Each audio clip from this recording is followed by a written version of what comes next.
বাবা বাড়িতে না থাকায় সৎ মাকে রান্নাঘরে একা পেয়ে সৎ মায়ের সাথে যেভাবে কাজ করলাম। বন্ধুরা, গল্পটি সম্পূর্ণ শুনলে আপনাদের মেশিন দিয়ে পানি চলে আসবে।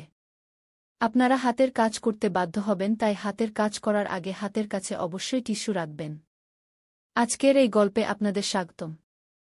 আমার নাম বন্দনা এবং আমি আমার স্বামীর দ্বিতীয় স্ত্রী। গ্রীষ্মের দুপুর ছিল, সূর্য যেন আকাশ থেকে আগুন বর্ষণ করছিল আর বাড়িটি স্বাভাবিকের চেয়ে বেশি নিস্তব্ধ লাগছিল।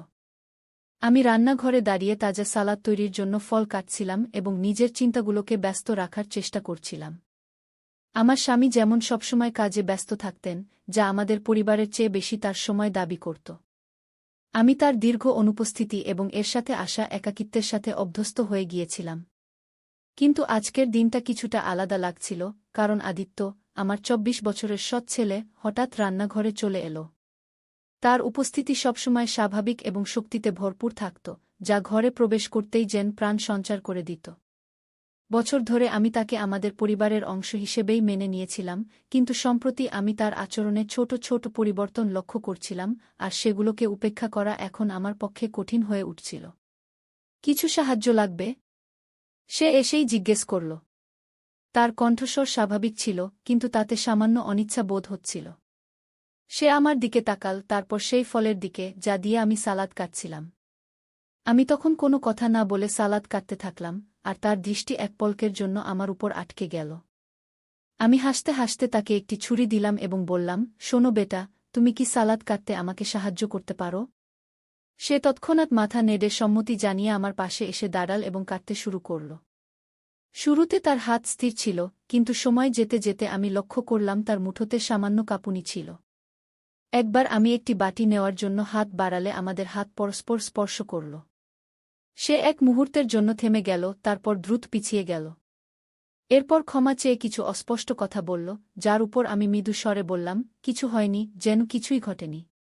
কিন্তু ভেতরে ভেতরে আমি তার প্রতি বাড়তে থাকা আকর্ষণের সংকেতগুলোকে উপেক্ষা করতে পারছিলাম না। কাজ করার সময় আমি তাকে বারবার আমার দিকে তাকাতে দেখলাম।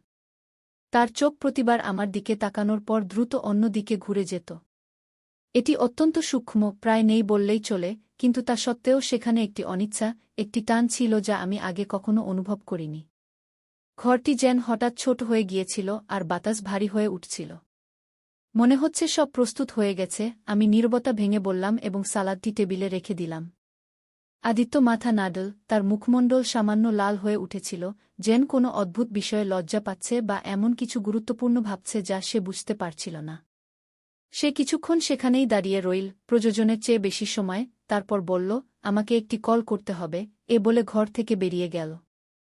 আমি সেখানে দাঁড়িয়ে খালি দরজার দিকে তাকিয়ে আমাদের মধ্যে হওয়া কথোপকথনটি মনে মনে বারবার ঘুরিয়ে দেখছিলাম। তারপর আমি নিজেকে বোঝালাম যে এটি কিছুই নয়, শুধু একটি ক্ষণিকের মুহূর্ত। আদিত্য একটি যুবক, হয়তো অন্য কোনো কারণে ঘাবড়ে গিয়েছিল বা লজ্জা পেয়েছিল। কিন্তু ভেতরে আমি জানতাম যে ব্যাপারটি তার চেয়ে অনেক গভীর ছিল। তার দৃষ্টি, অনিচ্ছাকৃত স্পর্শ এবং তার কণ্ঠের কাঁপুনি, এগুলো সবই যেন ইচ্ছাকৃত ছিল, যদিও তার উদ্দেশ্য তা নাও হতে পারে। সেই সন্ধ্যায় যখন আমি সোফায় বসে আমার স্বামী ফিরে আসার অপেক্ষা করছিলাম, তখন আমি এই অনুভূতিকে ঝেড়ে ফেলতে পারছিলাম না যে আদিত্য আর আমার মধ্যে কিছু পরিবর্তন হয়েছে। এটি সূক্ষ্ম ছিল, যেমন একটি ছায়া যা দৃষ্টির আড়ালে চলে যাচ্ছে, কিন্তু তবুও এটি সেখানে ছিল। এবং তখন, যতই চেষ্টা করি না কেন, আমি এটি উপেক্ষা করতে পারছিলাম না। পরের দিনগুলোতে সবকিছুই আমার কাছে অদ্ভুত লাগতে শুরু করল, যেন আদিত্য আর আমার মধ্যে একটি অদৃশ্য রেখা টানা হয়েছে, যদিও আমরা দুজনেই এটি নিয়ে কোনো কথা বলিনি। এখন সে বাড়িতে বেশি সময় কাটাতে শুরু করেছিল, আমাকে কাজে সাহায্য করার প্রস্তাব দিচ্ছিল, যেগুলোতে আগে সে কখনোই সামান্যতম আগ্রহ দেখায়নি। শুরুতে আমি এটিকে গুরুত্ব দিইনি, কিন্তু শীঘ্রই এটি স্পষ্ট হয়ে গেল যে তার উপস্থিতি কেবল কাকতালীয় ছিল না। একদিন আমি লিভিং রুমে কাপড় ভাঁজ করছিলাম, যখন আদিত্য ভিতরে এলো। সে বেশি কিছু বলল না, শুধু সোফায় বসে টিভি চালু করল। আমি আমার কাজ চালিয়ে গেলাম, কিন্তু আমি তার দৃষ্টি অনুভব করতে পারছিলাম। যখনই সে মনে করত আমি তার দিকে তাকাচ্ছি না, সে আমাকে দেখতে শুরু করত। এটি আমাকে অস্বস্তিতে ফেলছিল, যদিও আমি তা প্রকাশ করতে দিইনি। মা, আপনি ব্যস্ত দেখাচ্ছেন, কিছুক্ষণ পর সে নরম স্বরে বলল। তার কণ্ঠস্বর স্বাভাবিক ছিল, কিন্তু তার মুখমণ্ডল স্বাভাবিকের চেয়ে বেশি গম্ভীর লাগছিল। আমি তার দিকে না তাকিয়ে উত্তর দিলাম, শুধু বাড়ির কাজ সামলাচ্ছি। সে চুপ হয়ে গেল, এবং তার চুপি প্রয়োজনের চেয়ে বেশি দীর্ঘ হয়ে গেল। শেষ পর্যন্ত আমি তার দিকে তাকালাম এবং আমাদের চোখে চোখ মিলে গেল।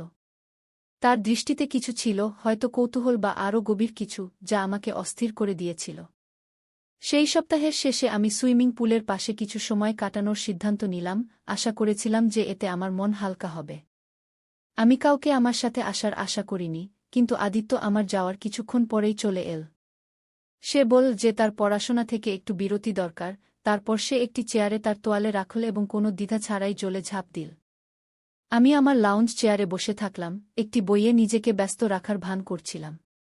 কিন্তু যখন সে জল থেকে বেরিয়ে এল, তার চুল এবং কাঁধ থেকে জল টপকাচ্ছিল, তখন আমি অনিচ্ছাকৃতভাবে তার দিকে তাকিয়ে পড়লাম। সে আমাকে তাকিয়ে থাকতে দেখে ফেল, এবং এক মুহূর্তের জন্য আমরা উভয়েই আমাদের দৃষ্টি সরাতে পারলাম না। তারপর সে জিজ্ঞাসা করল, আপনি ভিতরে আসছেন না? তার কণ্ঠস্বর নরম ছিল, কিন্তু তার চোখ গভীর কিছুতে ভরা ছিল। আমি মাথা নেড়ে বললাম, না, আমি আসছি না, আমি এখানেই ভালো আছি। সে পুলের কিনারায় সাঁতার কেটে এল এবং তার হাত কিনারায় রেখে দিল। তার দৃষ্টি আমার উপর এমনভাবে পড়ছিল যা আমাকে ভিতরে ভিতরে উত্তেজিত করে তুলছিল। আমি আমার ভিতরে একটি গরম অনুভূতি অনুভব করছিলাম, যা সূর্যের তাপ থেকে নয়, বরং আমাদের মধ্যে টানটান উত্তেজনা থেকে আসছিল। তখন সে নরম স্বরে বলল, মা, আপনি গত কয়েকদিন ধরে চুপচাপ আছেন। আমি আমার কাজ ঝাঁকিয়ে এবং বিষয়টি এড়ানোর চেষ্টা করে বললাম, আমি শুধু একটু ক্লান্ত, সম্ভবত। আদিত্য আর কিছু বলল না, কিন্তু সে যেভাবে আমার দিকে তাকাল, তা স্পষ্ট ছিল যে সে আমার উত্তর থেকে সন্তুষ্ট হয়নি। কিছুক্ষণ পর সে পুল থেকে বেরিয়ে এল এবং তার তোয়ালে তুলে নিয়ে তার শরীর মুছতে লাগল। যখন সে আমার পাশ দিয়ে যাচ্ছিল, তার শরীর থেকে পড়া জল ফুটে উঠছিল গরম মেঝেতে, যা আমার হৃদস্পন্দন বাড়িয়ে দিল। তার চলে যাওয়ার পরের নীরব মুহূর্তগুলোতে আমি সেখানে বসে থাকলাম, সবকিছু আমার মাথায় ঘুরছিল। তখন আমি এই সত্য অস্বীকার করতে পারছিলাম না যে কিছু ঘটছে, এমন কিছু যা মোকাবেলা করার জন্য আমি প্রস্তুত ছিলাম না। সে যেভাবে আমাকে দেখত, যেভাবে আমার কাছে এসে দাঁড়াত, এটা এখন আর তার মাসুম ভাব ছিল না। এখন আমার মনে হচ্ছিল যে সে ইচ্ছাকৃতভাবে এটি করছে, এবং এর যে প্রভাব আমার উপর পড়ছিল তা উপেক্ষা করা অসম্ভব ছিল। এখন রাত অনেক হয়ে গিয়েছিল এবং বাড়িটি শান্ত ছিল। আমি আমার মন শান্ত করার জন্য রান্নাঘরে জল নিতে গিয়েছিলাম। তখন আমার শ্বাস ভারী লাগছিল, শুধু গরমের কারণে নয়, বরং সেই টানটান উত্তেজনার কারণে যা গত কয়েক সপ্তাহ ধরে বাড়ছিল। আমি রান্নাঘরে আদিত্যকে দেখার আশা করিনি, কিন্তু তবুও সে সেখানে ছিল, শার্ট ছাড়া, ফ্রিজের দিকে ঝুঁকে কিছু খুঁজছিল। আমি তাকে স্বাভাবিক দেখানোর চেষ্টা করছিলাম, যদিও আমার কণ্ঠস্বর আমার ভিতরের অস্থিরতা প্রকাশ করছিল। আমি জিজ্ঞাসা করলাম, বেটা, তুমি এত রাতে জেগে আছো? ঘুম আসছে না? সে আমার দিকে না তাকিয়ে উত্তর দিল। তারপর সে ফ্রিজ বন্ধ করে আমার দিকে ঘুরল। তার চোখ আমার চোখের সাথে মিলে গেল, এবং তার মুখে এমন কিছু ছিল যা আমার শ্বাস রুদ্ধ করে দিল। একটি অদ্ভুত মিশ্রণ ছিল তার দৃষ্টিতে এবং তার সাহসে। কিছুক্ষণ আমরা উভয়েই কিছু বললাম না, শুধু আমাদের মধ্যে নীরবতা গুঞ্জরিত হচ্ছিল, সেই শব্দগুলোতে ভরা যা আমরা কেউ বলার সাহস পাচ্ছিলাম না। আমি তার দৃষ্টির ভার আমার অস্তিত্বে অনুভব করতে পারছিলাম। তার চোখ আমার হাতে ধরা গ্লাসে নয়, বরং আমার বুকে স্থির ছিল। তখন সে বলল, মা, আমি তোমাকে কিছু জিজ্ঞাসা করতে চাই। তার কণ্ঠের দ্বিধা ছিল। আমি মাথা নিচু করে বিষয়টিকে হালকা দেখানোর চেষ্টা করে বললাম, কি? সে একটু ইতস্তত করল, তারপর পরের মুহূর্তেই সে এক পা এগিয়ে এসে বলল, মা, তুমি এত সুন্দর কেন? তুমি কি কখনো অনুভব করেছ যে তুমি সেখানে নেই যেখানে তোমার থাকা উচিত? শুধু একটি সুযোগ দাও, আমি সব ঠিক করে দেব। কি? তার প্রশ্ন এবং উত্তর আমাকে হতবাক করে দিল। আমি তার মুখের দিকে তাকালাম, এটি বোঝার চেষ্টা করছিলাম যে সে কি বলতে চাইছে। কিছুক্ষণ পর আমি বললাম, তুমি কি বলতে চাও? সে ধীরে ধীরে বলল, আমার মানে, তুমি যেন অন্য কিছুর জন্য তৈরি, আরও বড় কিছুর জন্য, যা তোমার আত্মাকে শান্তিতে ভরিয়ে দেবে। কিন্তু দেখো না, তুমি এমন এক জীবনে আটকে আছো যা তোমার জন্য তৈরি হয়নি। কি? তখন আমি জানতাম না কিভাবে তার এই কথার উত্তর দেব, কারণ তার শব্দগুলো যেভাবে আমার ভিতরে চাপা অনুভূতিগুলোকে জাগিয়ে তুলছিল, এমন কিছু ছিল যা আমাকে ভিতর থেকে নাড়িয়ে দিয়েছিল। এর আগে যে আমি কোনো উত্তর ভাবতে পারি, সে আরও এক ধাপ কাছে চলে এলো, এত কাছে যে আমি তার উপস্থিতির উষ্ণতা অনুভব করতে শুরু করলাম। তখন আমি বলতে শুরু করলাম, আদিত্য। কিন্তু ঠিক তখনই সে আমাকে মাঝেই থামিয়ে দিল এবং বলল, মা, আমি জানি এসব ভুল। তখন তার কণ্ঠ কাঁপছিল। আমি জানি আমার এমন অনুভব করা উচিত নয়, কিন্তু আমি এটা থামাতে পারছি না। আমি অনেক চেষ্টা করেছি, কিন্তু পারছি না। আদিত্যের এই কথাগুলো শুনে আমি তার দিকে তাকালাম, তখন আমার হৃদয় এত জোরে ধড়ফড় করছিল যে মনে হচ্ছিল সেও হয়তো এটা শুনতে পাচ্ছে। তখন আমি ধীরে ধীরে বললাম, আদিত্য, আমরা এটা করতে পারি না কি? তখন আমার কণ্ঠ হঠাৎ ফিসফিসে হয়ে গেল, না নড়লাম, না সে তার দৃষ্টি আমার থেকে সরাল। তখন সে আমাকে একজন ক্ষুধার্ত সিংহের মতো দেখছিল। তারপর সে বলল, মা, আমি সব সময় তোমার কথা ভাবি। আমি এমন ভাবতে চাই না, কিন্তু আমি নিজেকে এমন ভাবা থেকে থামাতে পারছি না। এখন আমি যেখানেই তাকাই শুধু তোমাকেই দেখি। তখন তার শব্দগুলো বাতাসে ঝুলে থাকল, খোলা এবং কোনো বাধা ছাড়াই।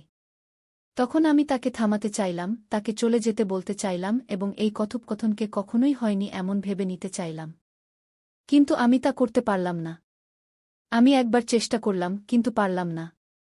তারপর যখন সে তার হাত বাড়াল এবং হালকাভাবে তার আঙুলগুলো আমার হাতে বুলাল, তখন আমার মনে হল যেন বুকের ভেতর আগুন লাগিয়ে দিল। তবুও আমাকে পিছিয়ে যাওয়া উচিত ছিল, তাকে বলতে চাইছিলাম যে এটা অসম্ভব। কিন্তু আমি সেখানেই দাঁড়িয়ে রইলাম, পাথরের মতো হয়ে গেলাম। তারপর সেই মুহূর্তকে এমন কিছু হতে দিলাম যা হওয়া উচিত ছিল না। ঠিক তখনই এমন কিছু ঘটল যে তার ঠোঁট আমার ঠোঁটকে স্পর্শ করল, প্রথমে সংকোচে হালকাভাবে, কিন্তু পরে গভীরভাবে। তখন সেই চুম্বন ছিল বজ্রপাতের মতো, তীব্র এবং সম্পূর্ণভাবে অনুভূতি ছড়িয়ে দেওয়ার মতো। তখন 1 মিনিটের মধ্যে আমি হঠাৎ পিছিয়ে গেলাম, সেই মুহূর্তে আমার চোখে পানি চলে এল। তখন আমি চোখে পানি নিয়ে বললাম, আদিত্য, এটা হতে পারে না কি? তখন আমার কণ্ঠ কাঁপছিল। তারপর তার উত্তর না নিয়েই আমি ঘর থেকে বেরিয়ে গেলাম, তাকে সেখানে নীরবে দাঁড় করিয়ে রেখে। পরের সকালটা আমার জন্য অসহ্য ছিল, কারণ আমাদের মধ্যে বাতাস সেই সব অকথিত শব্দে ভারী হয়ে গিয়েছিল। এখন আমি আদিত্যের দিকে তাকাতেও এড়াতে শুরু করলাম। নিজেকে সব সময় কোনো না কোনো কাজে ব্যস্ত রাখার চেষ্টা করলাম। দৈনন্দিন কাজে নিজেকে ব্যস্ত রেখে স্বাভাবিক হওয়ার চেষ্টা করছিলাম। কিন্তু যেই সে ঘরে আসত, আমার হৃদস্পন্দন আবার দ্রুত হয়ে যেত এবং তার উপস্থিতির ভার আমি অনুভব করতে শুরু করতাম। এখন নাস্তার টেবিলে সে আমার ঠিক সামনেই বসেছিল, সে চিন্তিতভাবে চুপ ছিল। তখন আমার স্বামী কাজের কথা বলছিলেন, আমাদের মধ্যে যা ঘটেছে তা সম্পর্কে সম্পূর্ণ অজ্ঞ। তখন আমি তার কথায় হ্যাঁ বলছিলাম, যেন শুনছি, কিন্তু আমার মন ছিল অন্য কোথাও। গত রাতের সেই চুম্বন বারবার আমার মনে পড়ছিল এবং আমার ভেতরের আকাঙ্ক্ষাকে জাগিয়ে তুলছিল। যখন আমার স্বামী চলে গেলেন, আদিত্য লিভিং রুমেই রয়ে গেল। আমি তাকে এড়ানোর চেষ্টা করছিলাম, কিন্তু যখন আমি তার পাশ দিয়ে যাচ্ছিলাম, তখন সে ধীরে বলল, আমরা কি কথা বলতে পারি? এটা শুনে আমি থমকে গেলাম। তখন আমি জানতাম যে এই কথোপকথন থেকে আমি চিরকালের জন্য পালাতে পারব না। তারপর কিছু না বলে আমি ফিরে গিয়ে সোফার এক প্রান্তে বসলাম, তার থেকে যত দূর সম্ভব দূরে। তারপর সে বলল, মা, আমাকে ক্ষমা করে দাও। তখন তার কণ্ঠ ছিল অনুতাপে ভরা। সে আমার এমন করা উচিত ছিল না। আমি তোমার জন্য পাগল হয়ে গিয়েছিলাম, কিন্তু আমি সত্যিই তোমার জন্য জিনিসগুলো আরও কঠিন করতে চাইনি কি? তখন আমি মাথা নাড়লাম, কারণ আমার হাতগুলো আমার কোলে শক্ত করে বাঁধা ছিল। তারপর আমি বললাম, আদিত্য, গত রাতে যা ঘটেছে তা আবার ঘটতে পারে না।